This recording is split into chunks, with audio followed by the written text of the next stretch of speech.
I thought we were safe once we reached the edge of the cliff, but I was wrong. The valley didn't want to let us go. My friends were catching their breath, laughing nervously, thinking the worst was behind us. I wasn't laughing. Something in me told me that what we had seen was just the beginning. We decided to return the next day to explore a little further, cautiously. Cameras ready, maps double-checked, phones fully charged. The sun was shining brighter this time, but the air still smelled ancient, like the valley itself remembered every creature that had ever lived there. As we moved deeper into the valley again, the ground felt unstable, the trees taller, the shadows darker. We spotted a trail leading to a massive waterfall. We had on this end before. Mist sprayed over the rocks, sparkling like diamonds in the morning sun. And that's when we heard it.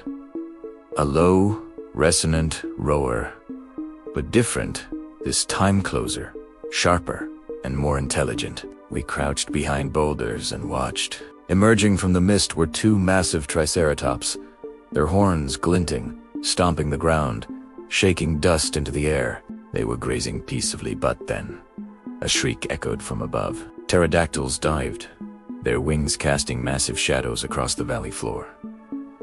Then we saw it, another predator, a pack of velociraptors. Their eyes glimmered, moving in perfect coordination. It was like watching a deadly dance, a predator pack hunting, but in slow motion. My stomach dropped. We were inside their territory, and every instinct screamed at us to leave. We backtracked slowly, making sure not to step on dry leaves or snap twigs. But curiosity didn't jeer us, as it was kept pulling us forward. When we stumbled upon something incredible, a hidden canyon with walls covered in ancient carvings and fossils embedded in stone. Some fossils looked like they had recently been disturbed, as if the creatures had been alive just moments ago. Suddenly, the ground trembled. A massive shadow loomed above us, and a T-Rex appeared again, even bigger than before. Its eyes scanned the canyon, and it let out a roar that made the walls vibrate. I froze, unable to breathe. My friends huddled together, whispering that we needed to run. But then, from the other side, a smaller raptor, similar to the one from yesterday, darted between us and the T-Rex. It screeched again, warning us. And somehow the T-Rex retreated like it recognized that the smaller dinosaurs had claimed some control over this valley. Shaking, we realized the valley had its own rules, a hierarchy we didn't understand. We continued moving carefully, following the canyon walls until we reached a cliff edge overlooking a hidden lagoon. The water shimmered a strange green,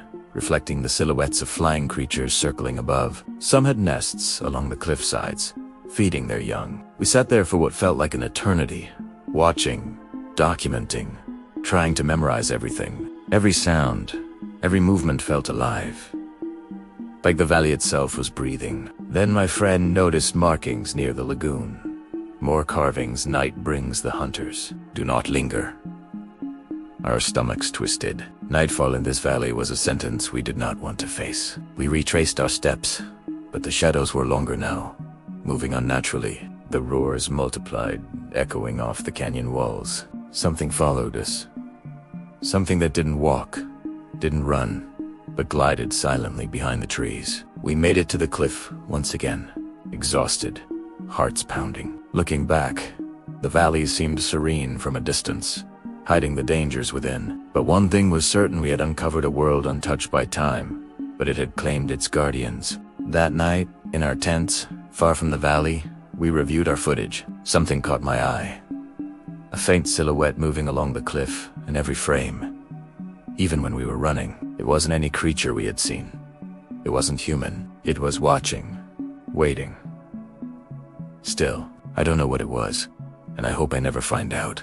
But the valley Aisen, Dedon Wheat, was. Part of me wants to go back, to uncover its secrets, to see what else survived. Another part knows that curiosity in this place can be deadly.